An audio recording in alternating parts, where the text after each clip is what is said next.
আরেকটি প্রশ্ন নিচ্ছি, একজন ব্যক্তির জানাজা সালাত কতবার পড়া যায়? অত্যন্ত গুরুত্বপূর্ণ প্রশ্ন। অধিকাংশ ক্ষেত্রে আমরা দেখি যে যারা একটু পয়সাওয়ালা অথবা গণ্যমান্য ব্যক্তি অথবা রাজনৈতিক ব্যক্তিত্ব, তাদের কয়েকটি জানাজা হয়। জি। আসলে জানাজা কি এটা আমাদেরকে আগে বুঝতে হবে। জানাজা হলো ফরজে কিফায়া, ফরজ দু প্রকার, একটা হলো ফরজে আইন, একটা হলো ফরজে কিফায়া। ফরজুল আইন যেটা, যেমন 5 ওয়াক্ত নামাজ পড়া, রমাদানের রোজা রাখা, যাকাত দেওয়া, এটা সবার উপরে ফরজ। জি। আমার ফরজটা অন্য কেউ আদায় করে দিলে আদায় হবে না।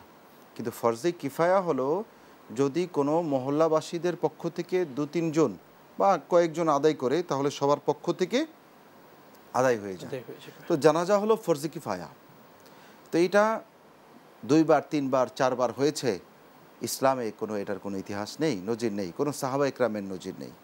জানাজা একবারই হবে এবং এটাই বিধান। তবে এক্ষেত্রে একটু সুযোগ রয়েছে যে কোনো মৃত ব্যক্তির ওয়ালি যিনি, অভিভাবক যিনি, যেমন একজন মৃত ব্যক্তির 4 ছেলে, 4ও ছেলে কিন্তু ওয়ালি, অভিভাবক, যে কোনো একজন যদি আদায় করে ফেলে তাহলে আর কেউ আদায় করতে পারবে না। কিন্তু যদি কোনো ওয়ালি আদায় না করেন এবং তাদের অনুমতি ছাড়াই তৃতীয় কোনো ব্যক্তি বা ব্যক্তিবর্গ যদি জানাজার নামাজ আদায় করে ফেলে, তাদেরকে না জানিয়ে, তাদের অনুমতি না নিয়ে বা তাদের নিষেধ অমান্য করে, সেক্ষেত্রে ওয়ালিদের এই অনুমতি রয়েছে যে তারা অন্যান্য লোকদেরকে নিয়ে আবার জানাজা দিতে পারবে। শুকরান, জাযাকাল্লাহ।